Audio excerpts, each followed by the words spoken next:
anticipating. Girl, come on, make up your mind.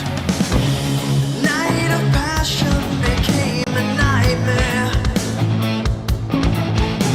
When the flood arrived, I realized what a fool I've been. You don't even know me, so how could you love me? Let alone care for this someone a stranger. Forget about the life that I dreamed of. Turn over, turn over, turn over.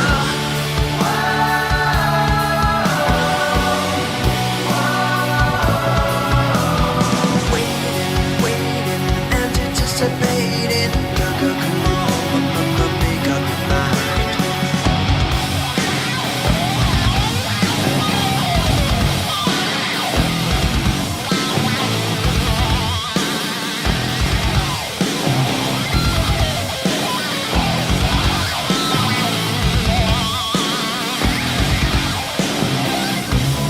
Repercussions and consequences.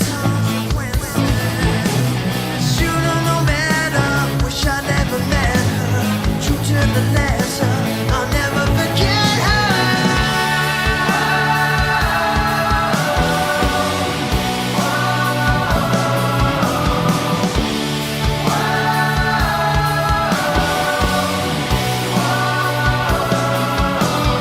Waiting, anticipating. Girl, come on, make up your mind.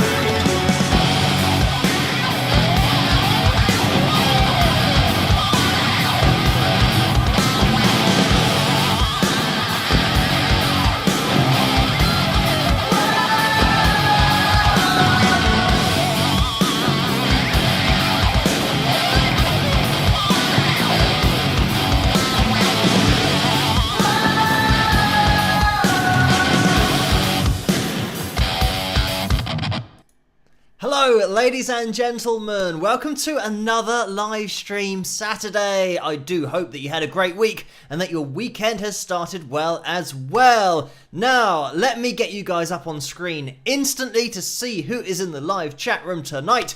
And we have Laurelie and Alison and Bev and Jennifer, Laurelie, Maria, Charlie, Bev, Lucy, Billy's in there as well, Bill, Jen, Pamela, Totoro, Porco, and Tom, Susan and Dennis moderating in there as well. Hello everybody, thank you for joining me tonight. Big shout out to the moderators as we start for doing such a great job through these live streams, and big shout out to my patrons who make this possible in the first place. And let me start it so that it actually shows it all in the correct order and that we don't miss out any names. Their names go across the bottom of the screen during all of the live streams because, as I say, they make everything possible. The analysis videos, the live streams that we're doing now, and just open the doors to so many things that I can do and just keep on pushing forward with the live streams and the channel as a whole. Just mentioning about pushing forward, we have just passed, I do believe, 255,000 subscribers, which again is another crazy number.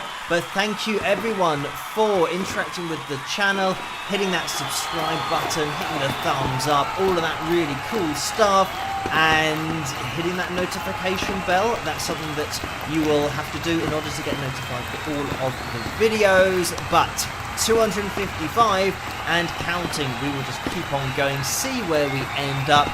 But it's great to hit such a huge number, but also to interact with you guys during these live streams as well.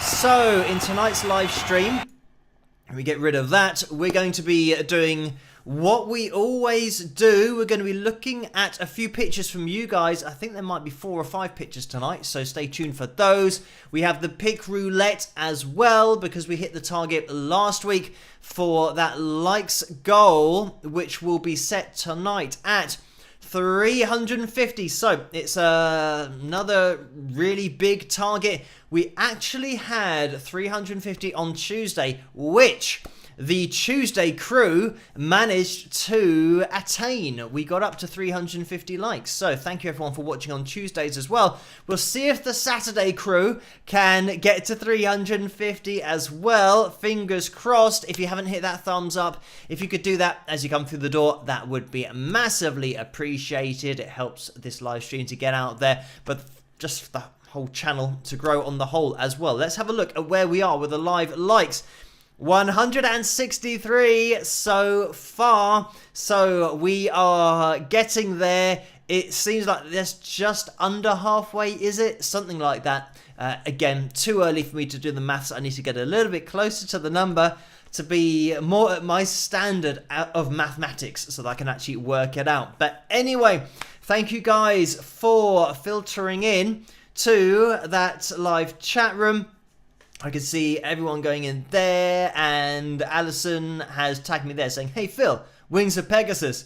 Hi, I'm not sure whether hey means the same as hi, maybe over in the USA, because hey, I would say here, is when you just want to get someone's attention or you might be annoyed at something, so say hey, like that. So it's not really hi, we don't say that here in the UK, but I kind of get the idea that it might mean hi.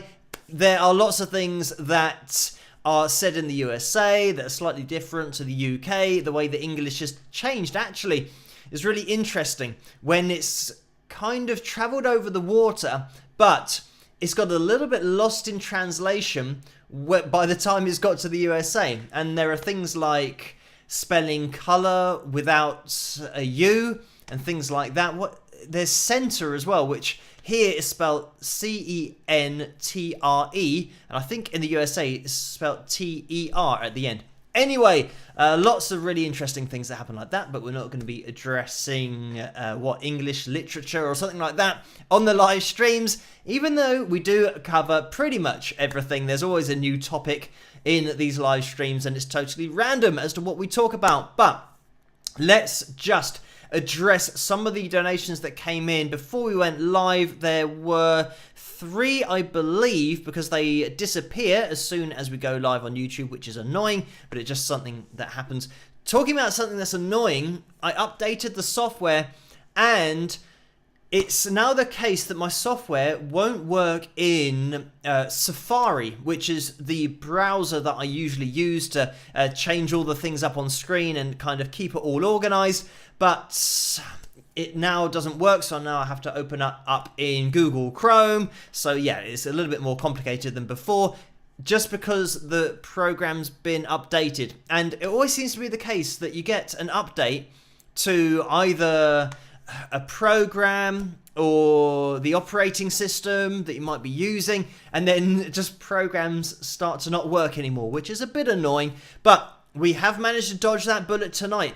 This is another thing that I didn't check that the live streaming worked after the update until literally midnight tonight. So we're getting away with it. It seems to be working, and fingers crossed it's all going to be fine for the rest of the live stream. And if it isn't, it's just probably something to do with the update or something that I haven't checked before going live. But we are okay at the moment. Anyway, let me just jump into the super chat window. Before we went live, it was Orlando who donated $2. Thank you for that, Orlando. The message is, I am like number 36. Spike the likes with lots of thumbs up. And we are now at 197 likes. So that was a bit of a while ago. And Paul has donated $2 as well. Thank you for that, Paul. Always backing up Orlando. And the message is, I am number 37 and backing up Orlando. Spike the likes. So thank you for that. Let's have a plug of the mug. That's what we always do with Orlando's early donation, but also with Paul being the backup, we give a little plug on the mug for that as well. So you can get your hands on this mug and any of the merchandise in the tray underneath this video, if you can see that tray. If not, never fear. There's a link to the store in the description below, so you can click on that, go through and check out the hoodies, the t-shirts, the caps, the mugs, all of that cool stuff. So thank you, Orlando and Paul, for those. And Danny donated $5 as well. Thank you for that, Danny. And the message is, hi Phil, I have been listening to a lot of The Sweet lately. I enjoy them a lot. What kind of influence do they had on 80s rock? So thank you for that, Danny. So what kind of influence do you think they had on 80s rock? So that is the question. And the thing about Sweet or The Sweet, you can refer to them as whatever you like. I think technically it's just Sweet, but being that they got together in the late 60s, I do have a video on The Sweet if you want to check that out independently. Anybody that's watching this and maybe you don't know a lot about the band, but just, I mean, briefly, the fact that they got together in the late 60s and then early 70s, they pretty much, I think, in the early 70s going into the mid 70s, they made that transition to more of outrageous, some people might call it. I mean, being glam rock, it started that whole thing of starting just to look a little bit different, maybe putting on some makeup and just putting the whole show aspect into the live performances. And not only just the show of, you know, moving your guitars around, maybe doing some poses, that kind of stuff, but literally a show so that it's something visual.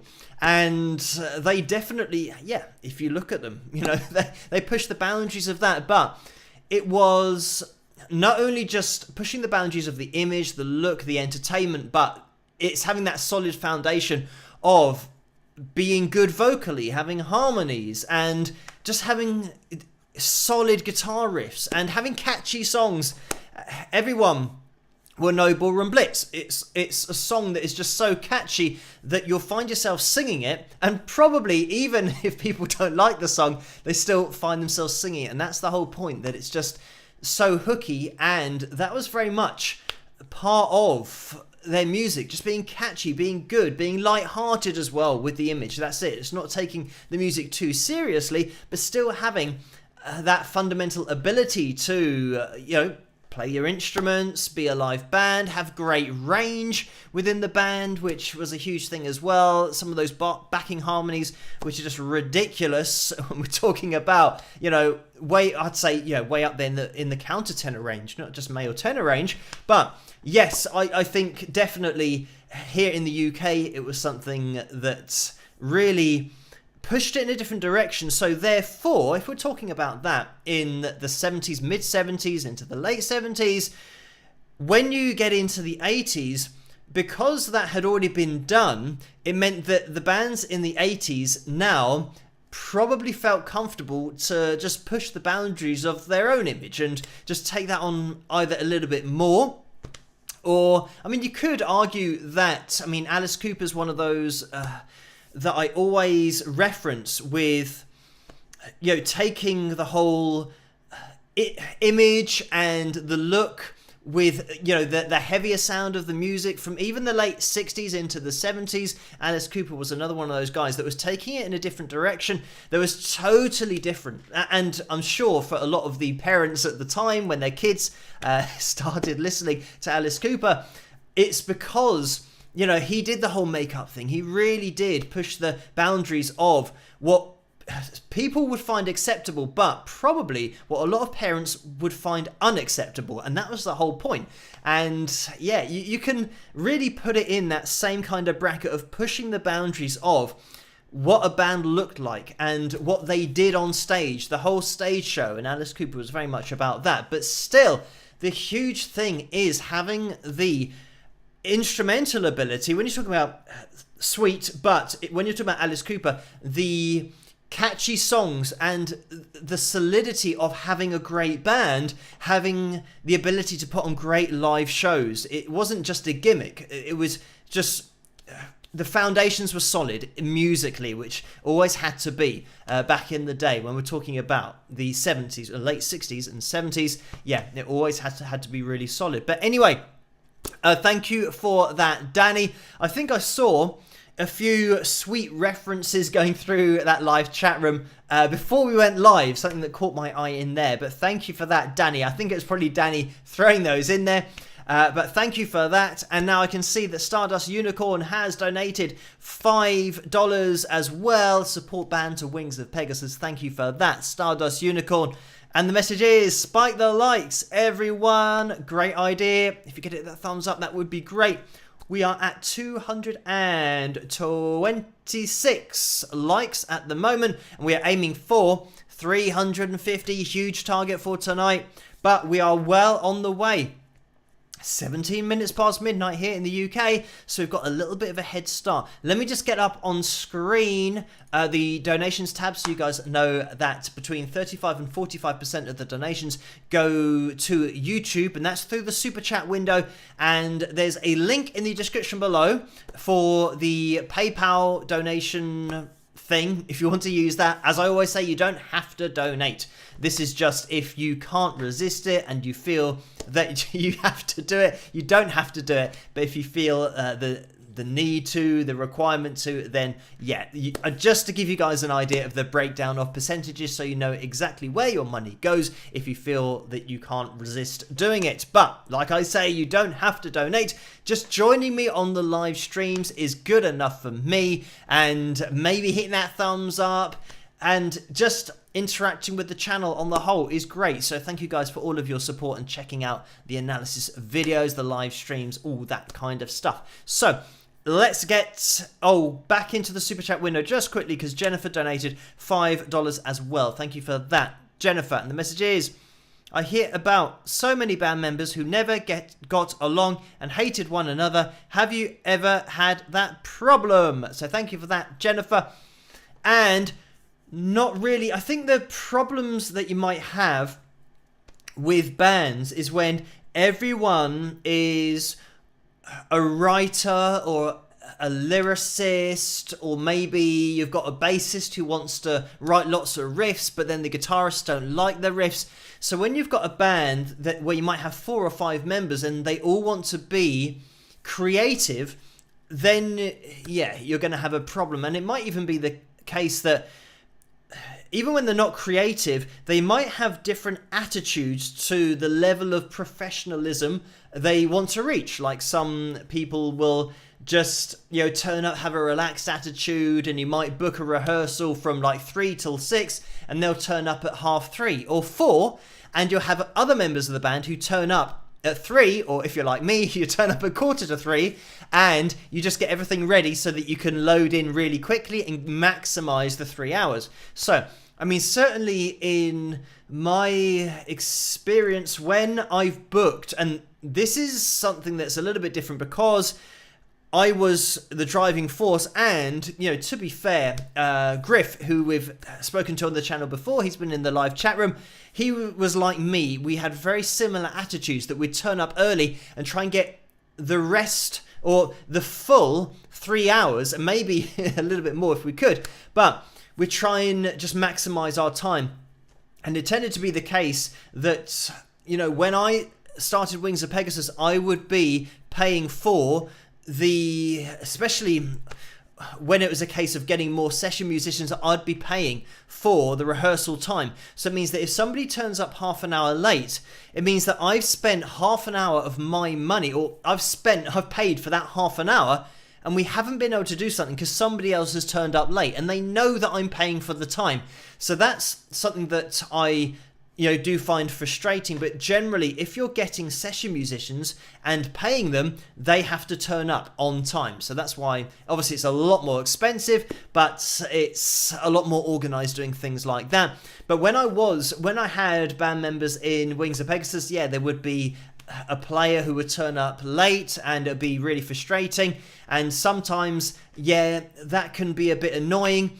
But it's just something that happens with bands, unfortunately. People will say, oh, I'll do anything to make it, whatever, somebody can ask me, right, what are you willing to do? And I'll tell you that I will literally do anything. And they say, okay, we'll just turn up on time to a rehearsal, and they can't manage that. So there's different levels, and this is why I feel like now it's just me doing everything, because I was the one who was doing everything in the first place. I was making backing tracks for the other band members so they knew what to play. I would play all of the bass through a song, give that to the bassist, and just give them tracks to just learn the set. I would even run off the whole set of me playing everything for like the 30 or 40 minutes, and then just run off the drums, run off the bass, mix down, just the guitars, and not have the vocals in there, and take out the bass with the vocals in there so that they know to play the bass. If there were any backing harmonies that the bassist or the guitarist was playing,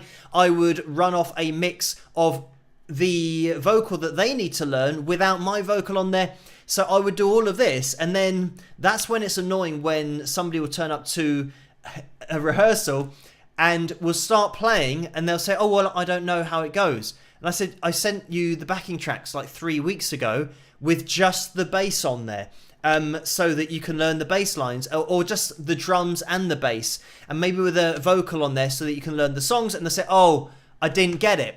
And then you say, but it's been confirmed as delivered to your inbox 3 weeks ago. They say, oh, don't really check my emails. And I'll say, well, you gave me your email address specifically for these backing tracks. And then they'll say, oh, yeah, forgot to check it. So anyway, and you have to then teach somebody how to play the bass lines to all of the songs. So you waste about an hour, probably 2 hours teaching somebody, and the other players are just sitting there because they've learnt it. So yeah, it's really difficult, but this is just the life of somebody in a band. And as I said, hence the reason why it's just me now, so that I can work at my own speed. And if I want to do something every day, then I can do. I don't have to wait for somebody to say, oh, I can do it next week, or I can do it in a week and a half. And then 2 weeks after that, I'm going on holiday. So it means that I can do 3 weeks every day, and I'm not going to get in the way of myself. So yeah, that's why it's just me doing everything now, because it's just more, I was going to say it's more creative. It definitely is. I can do a lot more, but it's a lot less stressful as well, because the buck stops with me. If anything goes wrong, if I'm behind schedule with something, it's my own fault. And that for me is fine. I can deal with that. I just make sure that I'm never behind schedule. So anyway, thank you for that, Jennifer. I can imagine that imagine that you have a band who were friends and they got on really well, and then they got a lucky break. And some bands that happens to, where they were just in the right place at the right time. They get a recording contract, they write an album, and then they are now, if they're very lucky, they might have had, I say very lucky, it's usually not lucky to be signed into a recording contract, but I'm talking about maybe in the 70s or the 80s. If you had a band who then signed a 3-album deal with a recording label, a record label, a recording contract, they would then be stuck into that contract for 3 years. So it means that, imagine in the first year they start not getting on, and then you have to tour. You have to be on a tour bus for the next 2 years. Well, you'll do an album, then you'll tour it for maybe 8 months to a year. You'll do another album, you'll tour that as well. So you're going to be living with these people that you can't get on with for all of that time, and you've got to do it because it's in the contract. You can't just say, oh, I'm not doing it anymore, because then you'll be in a lot of trouble. You'll owe the record label a hell of a lot of money, and yeah, they're not going to just write that off. So imagine that. I haven't been in that situation, fortunately, but I can imagine that it gets really stressful when you're spending a lot of time with people that might have an unprofessional attitude, and they might turn up late. And we all know that some musicians, some singers, turn up late because they were, too tired, or they were just sleeping, or they were just doing something else. And yeah, for me, I think that's where it crosses a line where your fans, who are the reason that you even get to do that as a job in the first place, it's a bit of an insult, I think, to then not turn up on time when they've bought tickets for you to start at 10 p.m. and you don't turn up till 11 or half 11. They're paying for your life, for your job. So yeah, the least you can do is be on time. So yeah, that's something that when I read articles about musicians that do that, it does annoy me a little bit, because I know there are so many amazing musicians who would like give everything to have the opportunity that that person has had throughout their life, but they never got a break themselves. So, and they are still playing, performing, being independent musicians, just trying to make as, much as they can from selling their own CDs or that kind of stuff, but they never got that break. So for me, it is frustrating when you have somebody who has got that break and they definitely take it for granted that that is their life and that fans will support them no matter what. Whereas I think, as a musician, an independent musician myself, that the fans are the reason you even get to do it. So, they deserve every bit of attention that you can give them because, it's just right that they are showing you that support. So show a little bit of appreciation for it. I always say it, it's massively appreciated because it is. There's no way of me relaying that other than saying regularly to everybody that, your support is massively appreciated. And that's why I'm always here on a Tuesday and a Saturday, 12 midnight Greenwich Mean Time.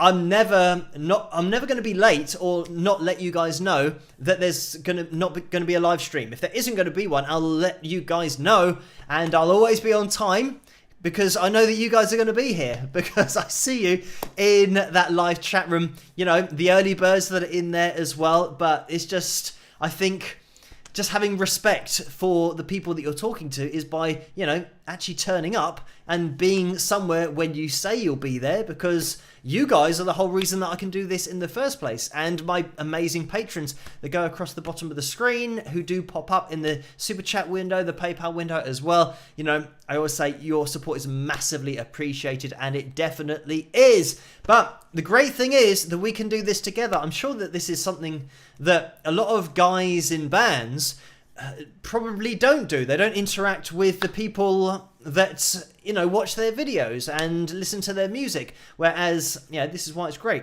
because I can interact with you guys. I can see you in the live chat room throughout these live streams, so it's great.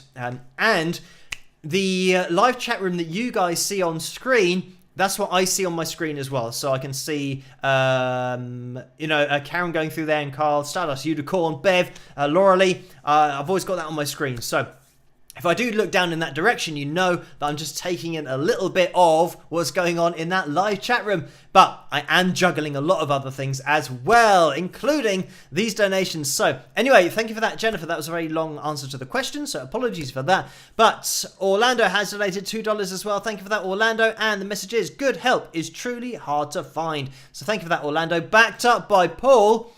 And Paul donated $2 and said what Orlando said. So thank you for that, Paul.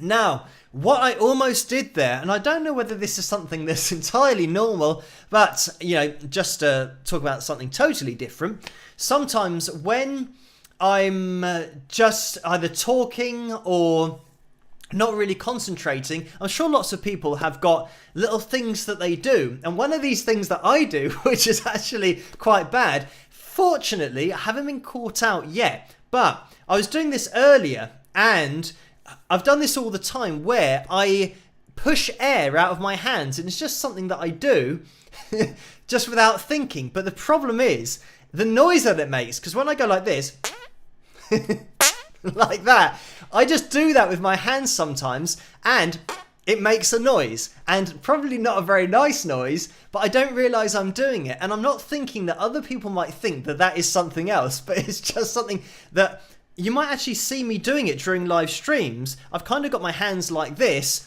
and for some reason it's just a twitch that I do that, and I'm going to have to watch doing that. Imagine like being on a TV show, and I've thought that I might do that subconsciously, and then a microphone will pick it up, and I'll say, oh no, that's my hands that's making that noise. It wasn't actually me making that noise. And then everyone will say, oh, we don't believe you. And then I bet I'll try and do it, and I wouldn't be able to do it. So anyway, I don't know if other people do that. Is that something that everybody can do? Make that sound with their hands? I don't know. I can also do it the other way, so I can turn my hands around. Anyway, there you go. There's something. Maybe you guys can let me know in the live chat room if this is something that everyone can do and it's just a subconscious thing. So, anyway, I mean, it is quite funny that, I mean, if I wanted to use that to get somebody else in trouble, I could do it, especially if I reacted and said, "What are you doing? That's disgusting."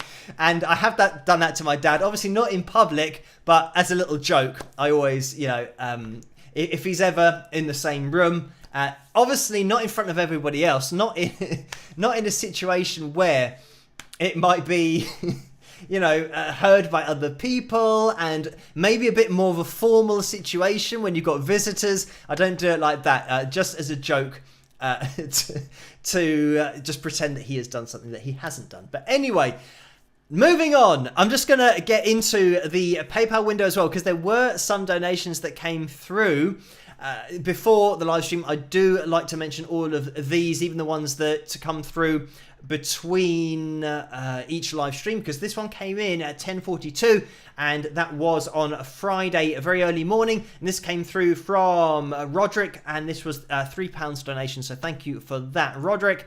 And I'm just going to scroll up because Tammy donated £25. Thank you for that, Tammy. I'm just going to see if I can get this on screen so you guys can see it as well. Just to scroll down.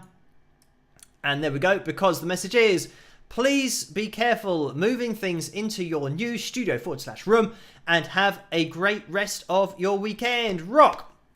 With some rock horns, a heart, and a smiley face. Thank you for that, Tammy. And yes, I will be taking a lot of care with my arm. Quick update on the arm. Unfortunately, a couple of days ago, this is the problem that I'm finding with allowing a tendon to heal, is that you have to do exercises in order to get it to heal, and you have to do the exercises to a point where you can start to feel it, but not do too much so that you start to go backwards in your healing. And unfortunately, a couple of days ago, obviously, and you don't know this until the next day, whether you've done too much. So a couple of days ago, I obviously did too much because the next day, it was more sensitive, and I started to feel it just with my arm hanging down, which I'd gone past that stage, but now it's kind of regressed, is that the right word, to a point that it was at before. So it's a little bit more sensitive. So it's really, it is such a fine balancing act between doing just enough exercise to stimulate it to heal and get stronger, but then just not go over that line to where it's now damaging it a little bit more. So again, today, I think, it's feeling better again. It hasn't gone anywhere near like it did before, when I just go totally all the way back, where I had the trapped nerve as well, because that was a nightmare. So it doesn't feel too bad. Like, for example, at the moment, when I've got a bend in my arm, it's absolutely fine, feels normal. But I've been back on the ibuprofen, taking the tablets, but not too many. I'm trying to kind of space that out, but it definitely does have a positive impact on it, because obviously it's going to deal with the pain, even though the pain's not very much, not very severe at all, kind of a 1 or 2 out of 10. But it stops the inflammation, because I think the inflammation is what causes the pain, because your arm's just telling you, oh, there's something that's happened here. So a bit annoying, but hopefully, fingers crossed, I'm going to keep doing the exercises and just try. It's really difficult because you want to try and improve with the exercises, and they do improve. So it's trying to just improve ever so slightly, a little bit each day, so that it's getting stronger. But I'm going to have to, I don't know, just keep a really careful eye on it. But fingers crossed it'll all be fine.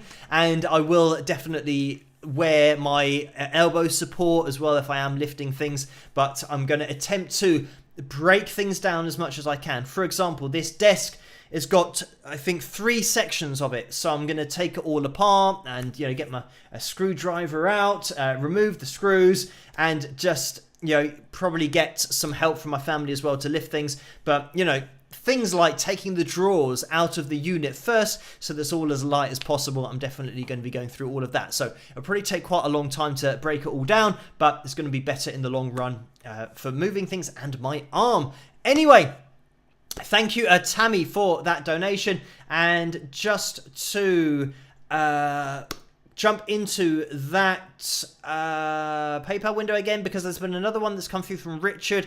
And let me just scroll down, and you should be able to see this on your screen as well. Richard has donated $20. Thank you for that. And the message is, hey Phil, Congratulations on 255,000. I came into this community when I stumbled upon your analysis video of my favourite guitarist, Michael Hedges.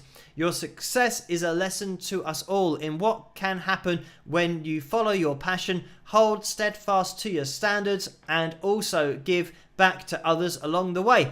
Thank you for that. Here's to 260,000 and beyond. So thank you for that, Richard, for the donation and those very kind words as well. And yes, Richard is a long-time viewer of the channel because the Michael Hedges analysis was a few years ago, I think now. So thank you, Richard, for watching for so long. And, well, we will see. 255,000 is great. Obviously, 260 will be amazing. But, 255 is absolutely fine for me. So, thank you guys for all of the support and hitting that thumbs up. Let's see where we are like. Where we are like.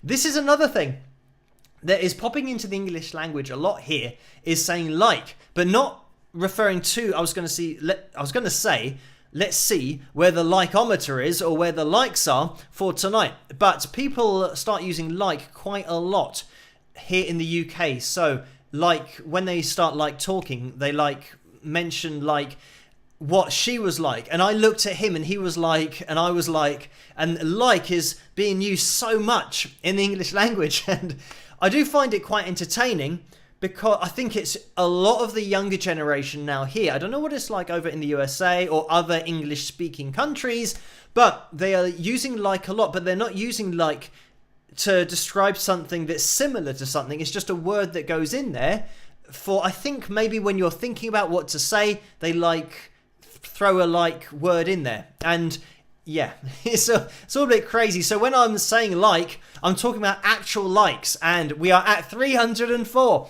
So we are closing in. That means it's 46 is what we're looking for.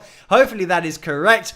304, I think that is right. We're aiming for 350. So yeah, 46 likes. Looking for 46 more people to get into that live chat room. Hit that thumbs up. We'll see where we end up. By the way, I haven't even mentioned the vote for tonight's cover video. We have still haven't found what I'm looking for, and Parisian Walkways. So those are the two covers to vote for tonight. And at the moment, still haven't found what I'm looking for, is at 63%. So that one's in the lead. If you want to hear Parisian Walkways, make sure that you have your say in that vote in order to maybe tip the scales in the favour of that song that you want. But it looks like it might be a little bit of U2 tonight. Obviously my version of the U2 track. So thank you everybody for the donations, and I know that other ones have gone into that super chat window, but it was 20 to 1 here in the morning already. And I'm just going to, let me just jump into the super chat window first, because we've had another couple of donations in there, and it's from Get Some J. So thank you for that. And the message is, why do people rank Hendrix as best when he only played for 13 years as compared to Page or Kuda, who played for 65 plus years? And I don't think this was really in Jimmy's control, the fact that he could only play for 13 years, because the advantage that Page and Kuda had is that they didn't die. So yeah, I think it's not really fair to compare that one with the next. And the reason that Hendrix, you can't class anybody as the best at guitar because it's impossible. It's an art form. Music is an art form. So anybody that says this is the best singer, this is the best guitarist, that's the best drummer, you can't have the best. It's all down to interpretation, your subjective opinion of what you like. Because, I'm a Hendrix fan, but I know that there are other people that aren't Hendrix fans, and that's absolutely fine. It's what speaks to you as a musician and as an artist yourself, or just as a fan. But for me personally, being a musician myself and an independent musician and a guitarist and somebody who wanted to learn to sing as well and make full songs, I've got lots of different bands, different artists, like hard rock bands that I'm into, that I like the sound of, that speak to me on a personal level, but there'll be other people that aren't into that at all, which is fine. Exactly the same with the guitarists. So yeah, I'd say that if Jimmy, lived longer and he could play for longer than he was allowed to, then yeah, he might have changed his style. He might have gone in different directions. He was certainly somebody who embraced the changes in technology and effects and getting totally different sounds in the studio as well with the production of his albums. So this is something for me with Hendrix.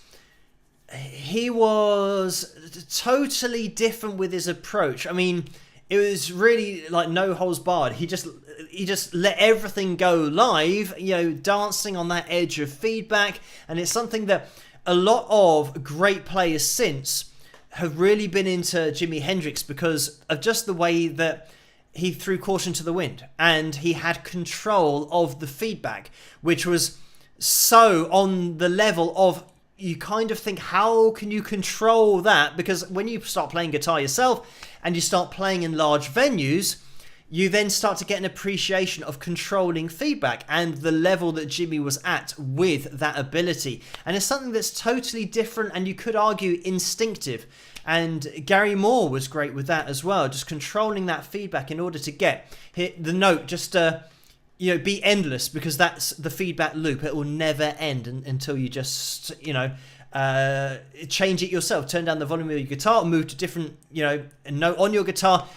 As long as you hold that note down and don't change the note, you'll get endless feedback on it. And that's something, that Gary Moore did live a lot as well. And Parisian Walkway is a good example of that. A note that he holds just endlessly live. But Jimi Hendrix just had that control. His vibrato as well, some of his fills, and the fact that he had that jazz background as well. There was so much in there that he threw in that was just really cool. But again, finding something really cool is subjective. Some people will think, oh, well, I don't find that cool. I like something else. So, yeah, I think ranking Hendrix as the best is impossible because it's subjective. I think Hendrix is just a player that a lot of people, or he appealed to a lot of people, and he appealed to a lot of fellow players as well. So I think when you start playing the guitar, you get an appreciation of lots of guitarists, how they differ, but also their technique.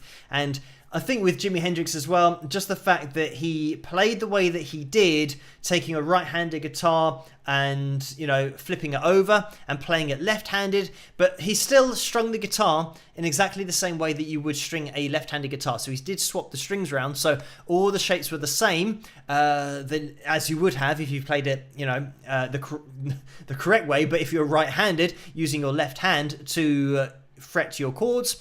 So it meant that the way that he just flipped it over, you could argue that gave it something different. It means that the pickups on the guitar are now reversed. So the bottom end of the guitar would normally be the top end of the guitar. So again, just unique sounds, unique things that he did. You could say that, he just had a whole different sound because of the way that he played it in the first place.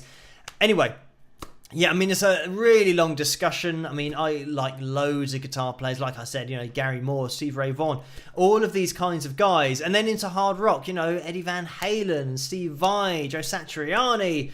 You've got all of these different players that I was into, but I wasn't really classing any as the best. I just liked them all. And a great lesson to learn as a guitarist is just do your own thing, because you'll be able to do that better than anybody. So imagine if, Eddie Van Halen tried to copy Jimi Hendrix.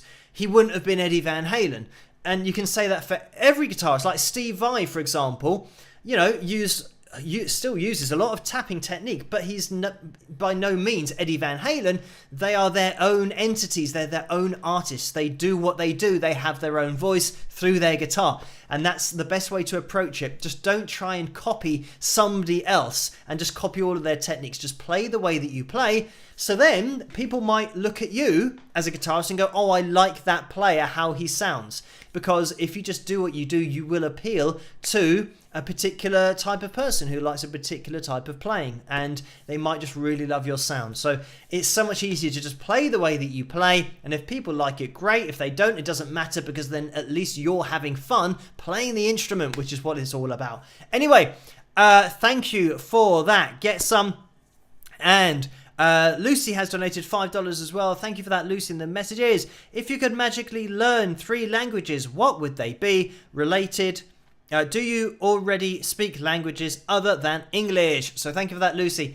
And I would have to say probably the 3 languages that I have learned a little bit. I did French at school, I did Spanish at school, and I'm trying to learn Portuguese as well. I say trying to learn, that's a total lie, because I mean, I'm not in the process of trying to learn it, but I was trying to learn it, and I got to the point of being okay, starting to understand it a bit, being able to just speak a little bit, but then I think I haven't done it in about 8 or 9 months, so that's something that, yeah, I'd like to learn again.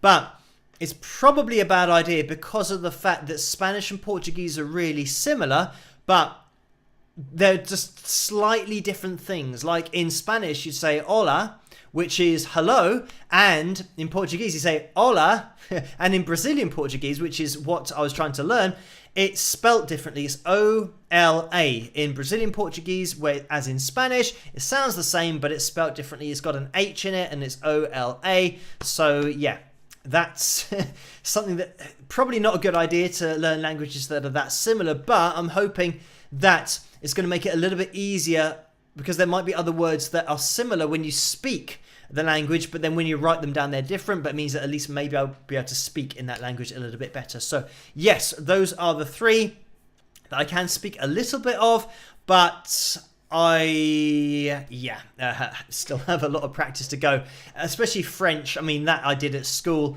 and Spanish I did at school, and I've forgotten most of that, so I wouldn't be able to speak it. I'd be able to understand a little bit of it, but yeah, certainly not fluent. But anyway, thank you for that, Lucy. And we are just going to jump into, probably it's almost 10 to 1 here in the UK, so we'll jump into the vote to see which one is going to win in that cover vote for tonight. Thank you guys, by the way, over on Patreon for requesting these 2 cover songs, and to have the whole poll thing going, having the vote on it. And it looks like, still haven't found what I'm looking for, is at 63% of the vote. It might be, I'm just waiting for that to go through. It does look like that is it. So thank you guys for voting for tonight's cover. We're going to jump into this, then afterwards we'll get into, I know there have been other donations coming through, so I will address those, and then we'll jump into the pictures and then the pick roulette. So I'll see you guys after this. Rock!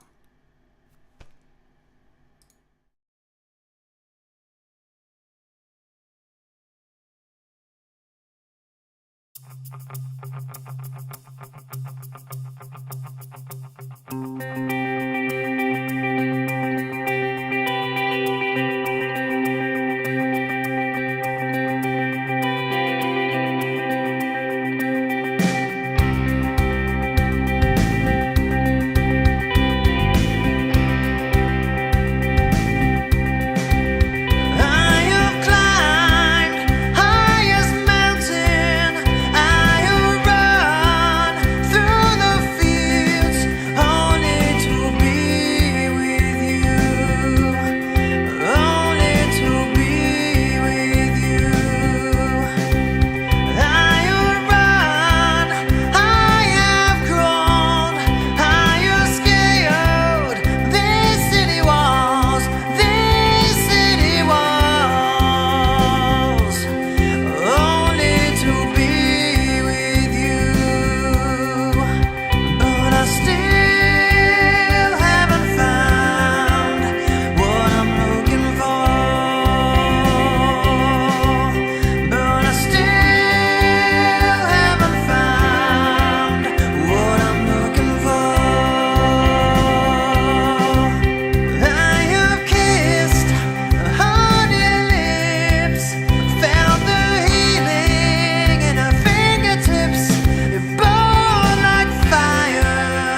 Phil here, and thank you so much for watching my cover of Still Haven't Found What I'm Looking For by U2. I hope you enjoyed it.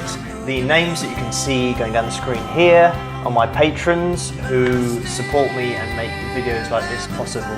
So thanks patrons, it's massively appreciated. If you guys want to get involved, head to the website down here.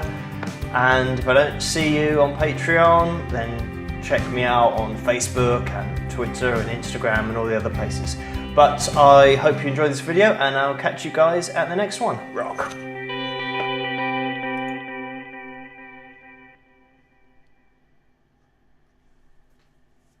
And there we have it. I hope you guys enjoyed that one. Thank you for voting for that tonight. So, it looks like I could just see that Paul said 350 goal and Phil said more likes. So we've hit the goal for tonight. So thank you for all of those thumbs up. You can keep on hitting that thumbs up. If you haven't hit it yet, it'll be much appreciated because it really does help this live stream to get out there, but for the channel to grow on the whole. So let me just jump into the PayPal donations window because we had one that came in from Steve. So thank you for this, Steve, for £5. And let me just scroll down so we get the message.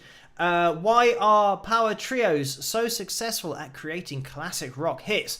Who are their strong and weak points? So thank you for that, Steve.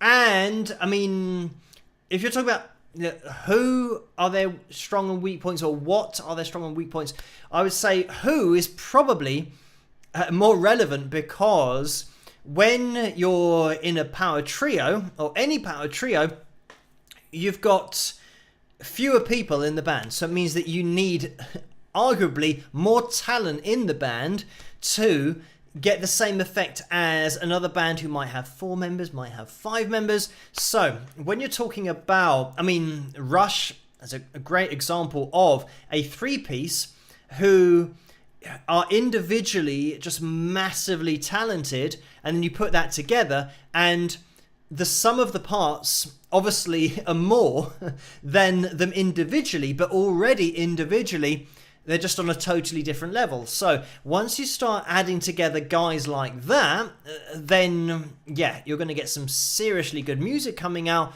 And, you know, Triumph as well. I mean, Rick Emmett, when we're talking about, you know, having that ability live, it's about having the ability to, you know, put together good songs, but having instrumental ability and, you know, in Rick's case as well, that vocal ability to play lead guitar. But it's piecing it all together so that live you can put on a show and get a similar sound to what's on the record.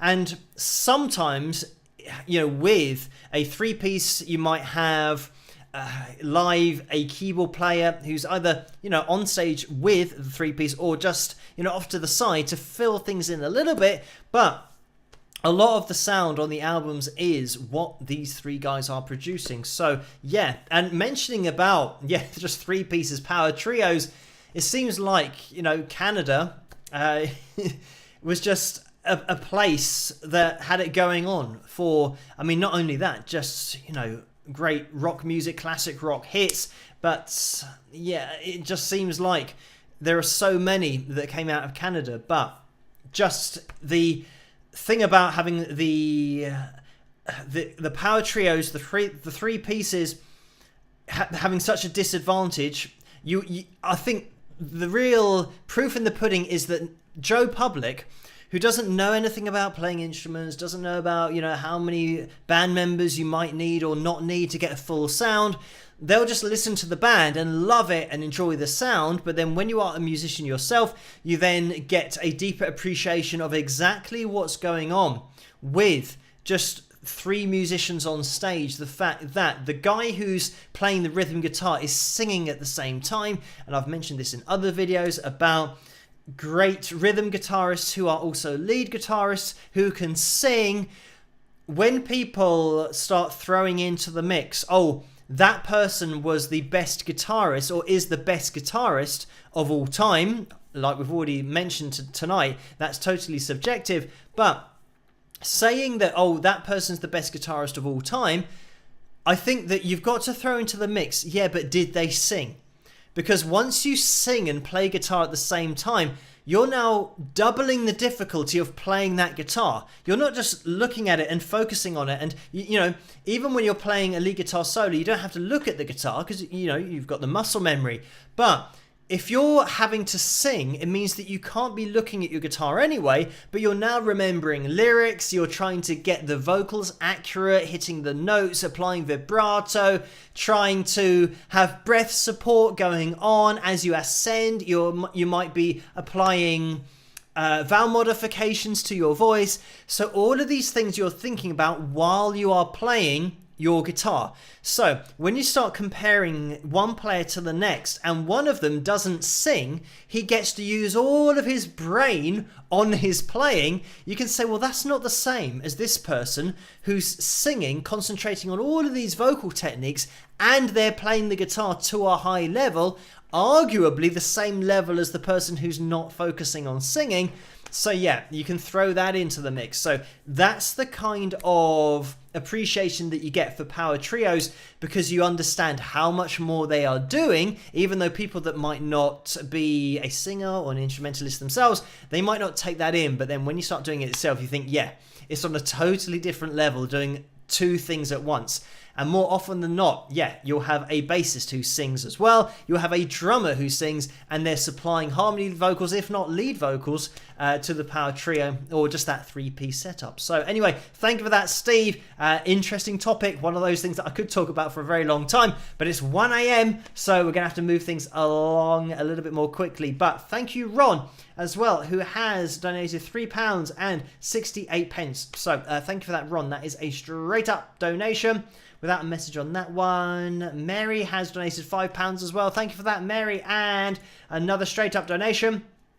Judy has donated £7 and 37 pence. So thank you for that, Judy. And that's another straight up donation.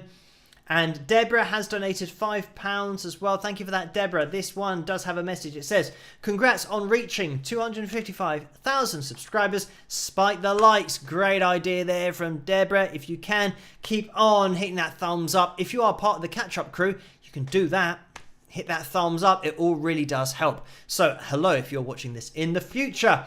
And Eric has donated £5. Thank you for that, Eric. Another straight up donation.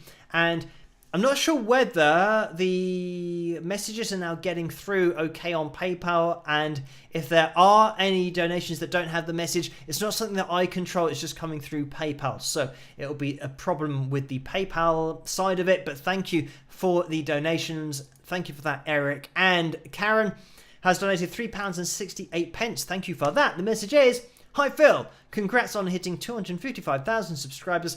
I remember your wonderful analysis of Sweet among many others when I first subscribed to your channel. Being a musician, I continue to appreciate your continued teaching and reminding me. Cheers, Karen. So thank you for that and the kind words. And Karen is, I'm sure, watching with Chipper. And we've got a picture from Karen a little bit later on as well. I say a little bit later on, that'll be coming out very soon, because we need to move things along a little bit. But Jason has donated £14 and 73 pence. Thank you for that, Jason. The message is, keep up the great educational work about music. I will keep on making videos. All of the videos are requested, and this is the other thing in the comment section. Occasionally, somebody will say, oh, why did you pick this video to do this? Or focus on this song or this performance or that performance. And I just say, I don't choose the videos. They do get sent to me. So somebody else actually commented yesterday saying, you're supposed to just react or something. So somebody else is commenting on my channel telling me what I'm supposed to be doing on my own video. So I let him know that I'm not doing reaction videos. They are analysis videos, which it says that on the header of the channel. If you go to the channel page, it says analysis videos, cover videos, live streams. I can't even remember what it says there. But anyway, it just, says what the channel is, and analysis videos on that. I even introduced the videos as welcome to another analysis video.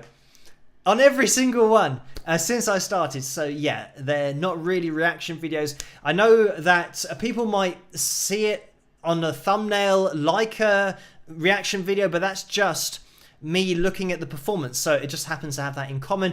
And I know that some people do like to watch the reaction videos and also like to watch the analysis videos so that they can actually learn something about the performance that they might not know previously about it. And if they're not musically inclined, some people do find it interesting to learn about, you know, the vocal techniques that are going on, the techniques, and just the whole band, you know, how they're interacting, dynamics, all that kind of stuff. But anyway, thank you for this donation, Jason.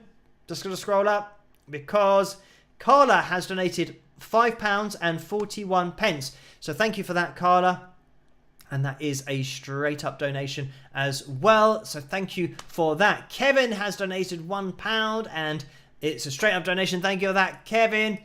Just scrolling up because Alison has donated £10. Thank you for that, Alison. The message is, hello, Phil, and happy weekend. When did you first notice that you enjoyed analysing musical artists / bands? So thank you for that, Alison. And I don't know, it's something that I've done. I mean, I was aware that I was doing it. I don't know, it's difficult because when I first started playing the guitar, I started analysing, even though I wasn't really aware that I was doing it, but I was analysing Jimi Hendrix. I was listening to my dad's records and trying to figure out what he was doing. So I was actively using my ears to analyse and then try and work it out on the guitar. So that was, from the age of 11? And that just continued throughout. I just kept on listening to records and picked things up. When I started to teach when I was 23, then I started breaking down, you know, guitar performances, because somebody might say, right, I want to learn this guitar solo. So then I'd analyze it and break it down so that I could explain to the person how to play it with the techniques, but also the mental approach of not just playing it note for note and just playing it all at one level. You've got to start to try and put the dynamics into it to get it to sound exactly the same. So yeah, I just think I have been analysing probably since the age of 11, but only now. I mean, I think a lot of it does help that I've played live and I've played in large venues, and I know the setup of, you know, playing on a big stage in a big venue. I've also, you know, been a part of, you know, the whole setup of a TV performance, so I know how that all works behind the scenes. But I think having that background knowledge probably helps because, you know, I know how a live performance works, how, you know, the desk works, how the sound guys organize it all, and how, you know, where your XLR leads go and how your in-ear monitoring system works, all that kind of stuff. And, you know, getting feedback on stage with your amp, being at the correct angle, all of these different things that I think I only know because I've done it for years playing live, and just, yeah, playing in and around London and around the UK.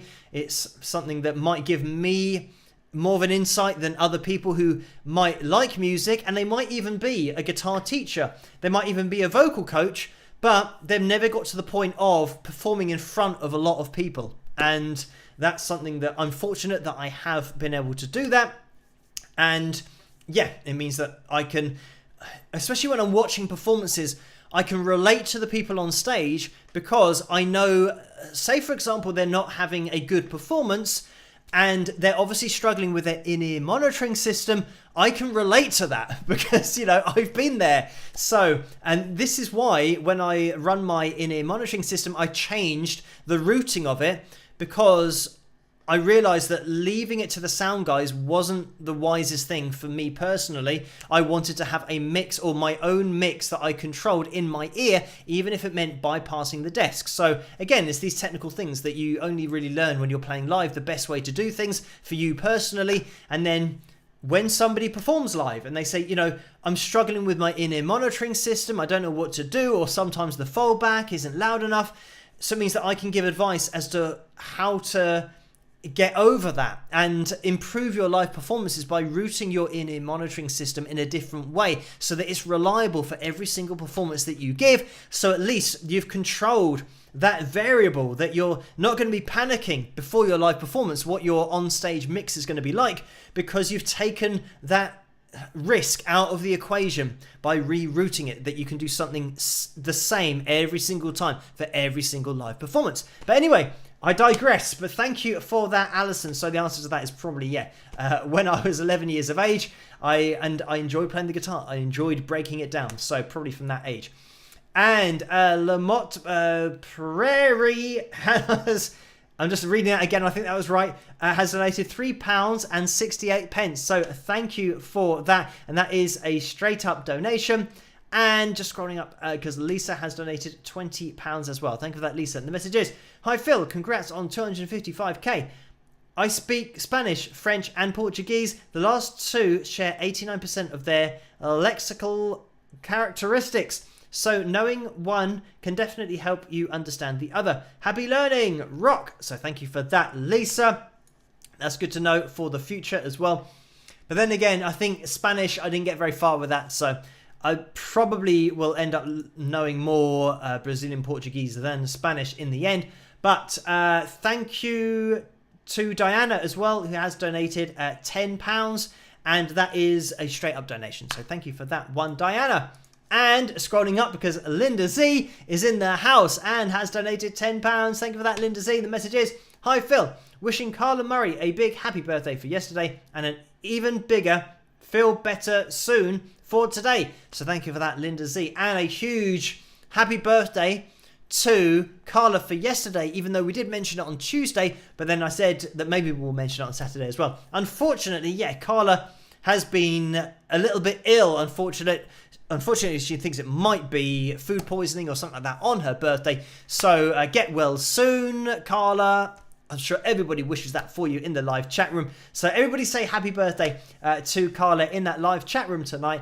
And thank you for that, Linda Z, for drawing our attention in that direction. And Sue has donated £15. Thank you for that, Sue. And that is a straight up donation. And Mary has donated £3 as well. Thank you for that, Mary. The message should have said a little something toward your first Taco Bell visit. So thank you for that.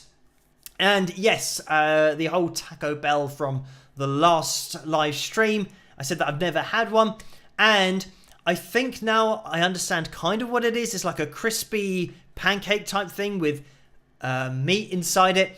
I'm pretty sure that I haven't had one, because I remember having a crispy type pancake. All I've had is like a wrap, which I think is like with chicken in. I think you can get those at KFC, but it's like a soft outer, it's made from flour, something like that, but it's a soft outer part with chicken inside. So yes, no Taco Bell. I haven't really figured out whether it's spicy or not, because hopefully it's not spicy, in which case I'll be able to have one. If it is spicy, then yeah, I'm probably not going to be a fan of it. But thank you for that, Mary. Right, let's jump into the pictures and then jump into tonight's pick roulette. And we have to do this. It's all 12 minutes past 1 in the morning here already, so we're going to have to be strict with our timings. Right, let me have a little scroll down to find, first of all, let me try and get these in the right order. We'll have a look at Karen first, and here is Karen with her Wings of Pegasus glass with a straw in there, which is actually nicely color coordinated. So thank you, Karen, for uploading that one. And that is the Pegasus design, the actual first one. That used to be on the old t-shirts. So I'm liking the look of that glass, and I'm a little bit tempted to get that design as well. I've just got the newer logo design on my glass, but I might grab that one as well. Good time to invest in a mask? In a glass? Well, I suppose it's always a good time to invest in a mask as well, the world that we're living in at the moment. But a glass, definitely a good idea for the future. This summer, if things start to warm up a little bit, have a nice glass of orange squash, potentially. It looks like maybe more of an orange juice there with Karen. But anyway, thank you for uploading that one. So we now have Marge with her picture of the 2 signed Wings of Pegasus picks. And we've got the logo there as well. We've got the mugs on the left and the right. And I can see that it's on. I can't see because the picture's too small. I can't see what the ribbon is for in the background. But we've got the album on the picture as well there. So thank you for uploading that one, Marge. And I think we've got Marge again here, just about to rock out with a Wings of Pegasus pick. And it looks like just about to rock out with a G chord. So thank you for that, Marge, for that picture. And we have this that has come in from Joni as well.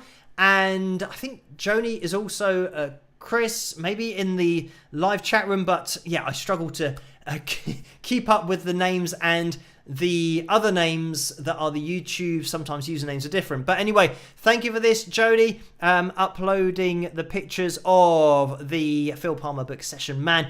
And my message there that says, there we go. I've just answered my own question. Congratulations, Chris. I hope you enjoy the book. And there's my name and the signature, which is just a little bit cut off by the bottom of the screen. So thank you for that, Chris. And I think we have one more. And here it is. So this is the final picture for tonight. And this is Jen with the Wings of Pegasus pick there. And this is the pick roulette pick. So the only way that you can win this is by winning the pick roulette. So congratulations to Jen for winning that. And talking about the pick roulette, I think it's about time that we jumped into it for tonight. So everybody stay tuned. If you want to enter into next week's pick roulette, you can do, because we are currently at 418 likes. So we have smashed the likes goal for tonight. But let's jump into tonight's pick roulette, and I'll pick a top tip and then we'll see who's going to win. See you guys in a second. Rock!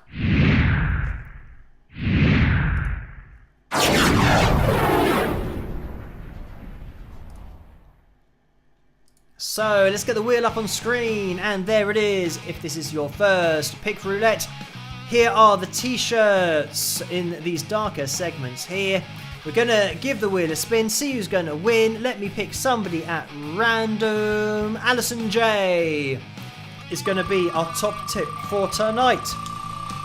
Alison J, I'm making a note of your name, so this could be the first time I ever pick the winner. I have a 0% record at the moment of picking the winner. Could tonight be the first one? Alison J. Where is Alison J's name? Going around. I haven't seen it yet, which means it might be coming up. It doesn't look like it is. Okay, right, so we are going around. Robert, Bonnie, Sue, Tracy. Or is it going to get as far as Fred, or is it going to stay on Tracy? It is Tracy who is the winner tonight, and the message is now centralized. So they've obviously made the wheel a little bit more efficient, because sometimes it went off the side of the screen. But there you go, Tracy is the winner tonight. Congratulations to you, and commiserations to Alison J and everybody else who didn't win tonight. But increase your chances of winning by tuning in on a Tuesday night as well as a Saturday night, because when we hit our likes goals, we always have a pick roulette the next week. So it means that we're going to be having another one next Saturday, which you guys can enter in for very soon, but not quite yet, because Tracy, if you can let yourself be known to Carla in the live chat room, that would be great. Just tag Carla's username, Carla Murray, in that live chat room. As I always say, you have to be in it to win it. If your name comes up in the pick roulette and you're not in the live chat room, then unfortunately Carla won't be able to get your details and we can't get it sent off to you. But again, huge congratulations to Tracy for tonight's pick roulette. Let me get everything organised and it should be back to me. So the entrance, or the entries for next week's pick roulette, is now open. So in order to get your name on the wheel next week, this is what you have to do. You type "I agree" with an exclamation mark. That's optional. And then tag Carla Murray, which is there. Click on Carla's name and press enter.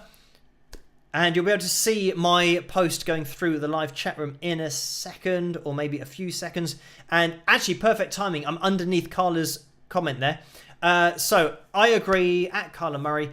Do that, and you will get your name on next week's Pick Roulette with your chance to win a signed Wings of Pegasus pick. And where is it? It's just a little bit further away from me than normal, but there it is. And signed on the other side as well. Mine's a little bit worn out because I was playing too much before I did my arm in. This is another thing that somebody did comment, I think yesterday or the day before, saying, can I do guitar analysis videos, but without playing the guitar and just kind of speak about what's going on? And the problem that I have at the moment, I think, is watching other people and analysing other people playing the guitar and explaining things. I really want to demonstrate things to help explain what I'm talking about. And it's almost like, because I haven't been able to play the guitar for, about 5 months now, it's almost like a torture having to watch other people playing the guitar. And I know that I can't play the guitar at the moment, and I can't explain things how I want to with a guitar. So yeah, it is like a form of torture for me to do that. So this is why at the moment, everything's just purely vocals, because I can still use my vocal cords. Those are fine. And it kind of distracts me from the fact that, yeah, I'm not just almost like not accepting the fact that I can't pick up my guitar and play it. And I know that I've got to just be disciplined and make sure that I don't go back to using my right arm too soon. So I just want to make sure that I've got full range of motion first without pain, and then I'll be able to start just bringing in that strumming action with the right hand and alternate picking, rotating my wrist, all that kind of stuff, because playing the guitar is repetitive, and that is what has done in my tendon in the first place, is just kind of repeating movements. I mean, the problem was that I was repeating movements with a very heavy weight in my arm, which didn't help. But yeah, I want to get to the point where I can now do these lighter movements and repeat them and not, go backwards in my healing, because it would be an absolute nightmare to spend 5 months trying to heal, and then you get back into things too early, and then you have to spend another 3 months or 4 months to, continue the healing process to then being unaffected. So that I'm just being, really careful at the moment. But anyway, that was the explanation that I gave for that particular comment, just explaining about vocals for me at the moment are something I feel comfortable doing because I can use my voice sometimes. Obviously, I mean, recently we've been looking at a lot of female vocalists. So for me, as a guy, trying to get those kind of notes is very difficult. But, just using my voice to demonstrate sometimes is something that I can do and I don't mind doing. And it kind of takes my mind off that I can't play the guitar at the moment. But anyway,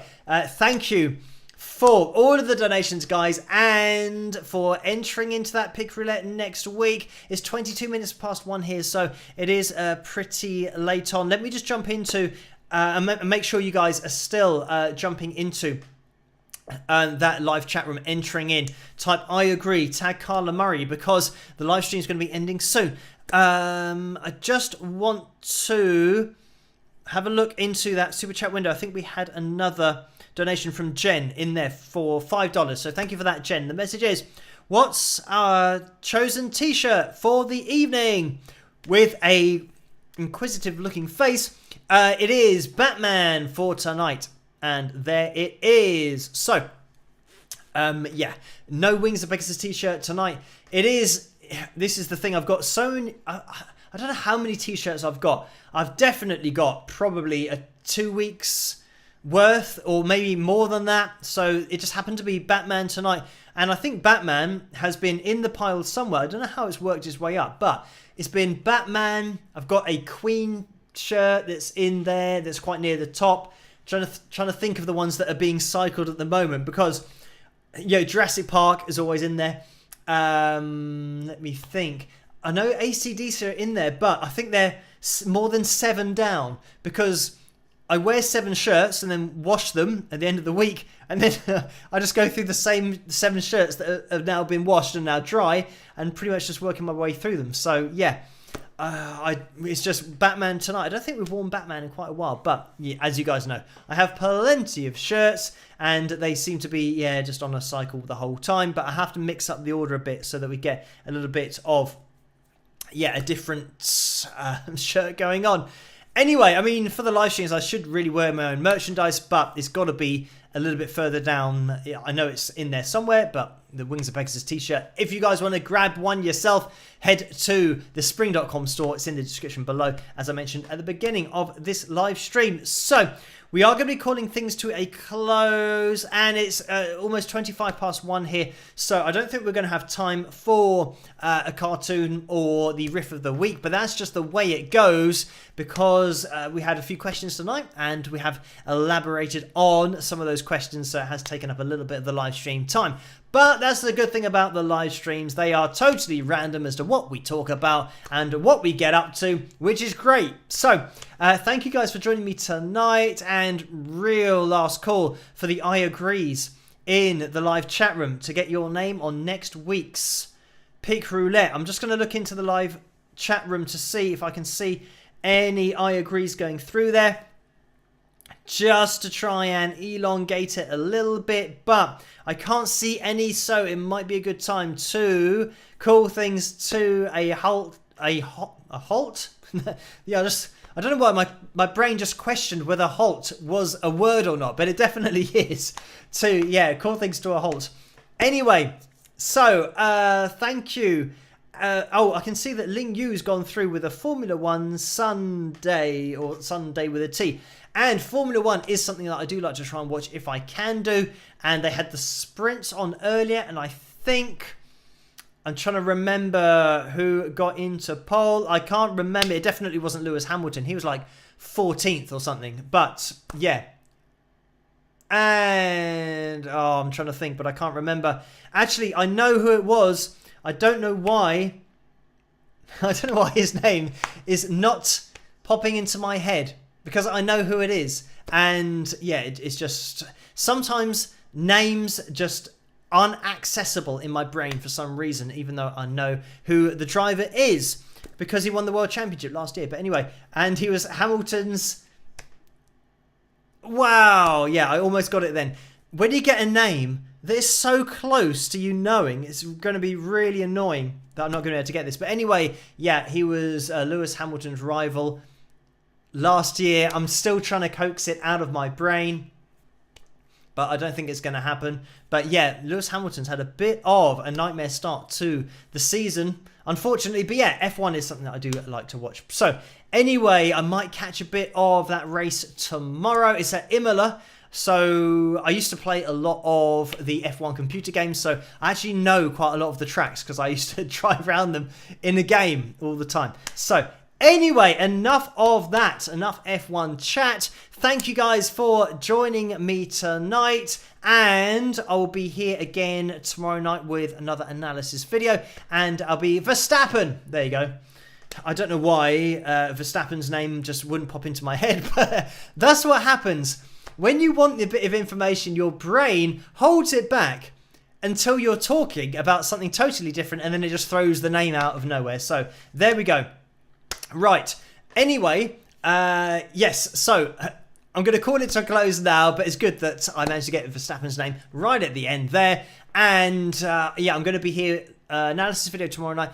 Another live stream Tuesday night, so hopefully you guys can join me then. By the way, if you are a Facebook user, head over to the Wings of Pegasus supporters group over on Facebook, because that's where Vince hosts the after party after these live streams to continue the conversation over there. You can do with a lot of these lovely people in the live chat room. So head over to Facebook. If you are a Facebook user, just type in Wings of Pegasus supporters group in the search bar and you will find it. So anyway, thank you for tuning me tonight. Everybody stay as safe as possible in this crazy world. Stay sane, as I always say. Thank you, Orlando, for that very last second $2 donation. Orlando says, bye, everyone. And I will echo those sentiments. So bye, everyone. Have a fantastic rest of the weekend. And yeah, stay safe, stay sane, and I'll catch you guys at the next one. Rock!